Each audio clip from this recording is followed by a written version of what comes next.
ইসরায়েলের আয়রন ডোম ধ্বংস হয়ে যাওয়ার পর দিশেহারা হয়ে পড়েছে ইসরায়েলি বাহিনী। ঠিক যুদ্ধের এমন মুহূর্তে ইসরায়েলের প্রধানমন্ত্রী বেনিয়ামিন নেতানিয়াহু ইরানি ক্ষেপণাস্ত্রের আঘাতে নিহত হয়েছেন বলে দাবি করেছে ইরানের আধা সরকারি গণমাধ্যম তাসনিম নিউজ।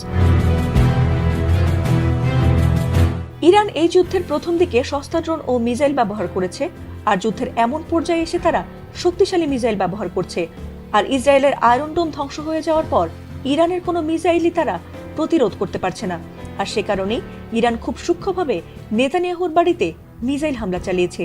আর ইরানের এই হামলায় শুধু নেতানিয়াহুই নয়, তার ভাইয়েরও নিহত হওয়ার খবর ছড়িয়ে পড়েছে। আর এই খবর ছড়িয়ে পড়ার পর থেকে অনেকটাই দিশেহারা হয়ে পড়েছে ইসরায়েলি বাহিনী।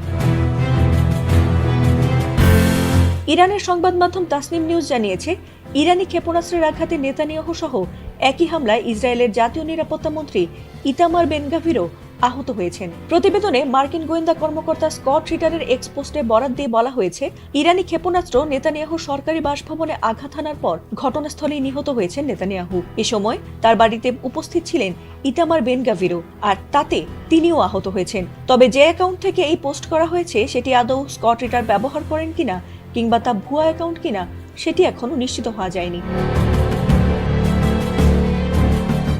যদিও ফার্সি ভাষার সংবাদ মাধ্যম তাসনিম নিউজের প্রতিবেদনে নেতানিয়াহুর ওপর হামলার প্রমাণ বা কোনো ক্ষতিরও নিশ্চিত প্রমাণ উপস্থাপন করা হয়নি, তার পরিবর্তে এটি বেশ কয়েকটি পরিস্থিতিগত বিষয় একত্রিত করেছে, যার মধ্যে রয়েছে নেতানিয়াহুর সাম্প্রতিক ভিডিও ক্লিপগুলোর মধ্যে অনুপস্থিতি, ইসরায়েলি মিডিয়ায় তার বাড়ির চারপাশে কঠোর নিরাপত্তা ব্যবস্থা সম্পর্কে প্রতিবেদন, এবং মার্কিন বিশেষ দূত স্টিভ উইটকফের একটি কথিত সফর স্থগিত করা, এবং রাষ্ট্রপতি ইমানুয়েল ম্যাক্রো এবং নেতানিয়াহুর মধ্যে একটি ফোন আলাপের ফরাসি রেকর্ড যেখানে কথোপকথনের তারিখ নির্দিষ্ট করা হয়নি। ইসরায়েলের প্রধানমন্ত্রীর দপ্তর থেকেও এ ব্যাপারে আনুষ্ঠানিকভাবে কিছু বলা হয়নি।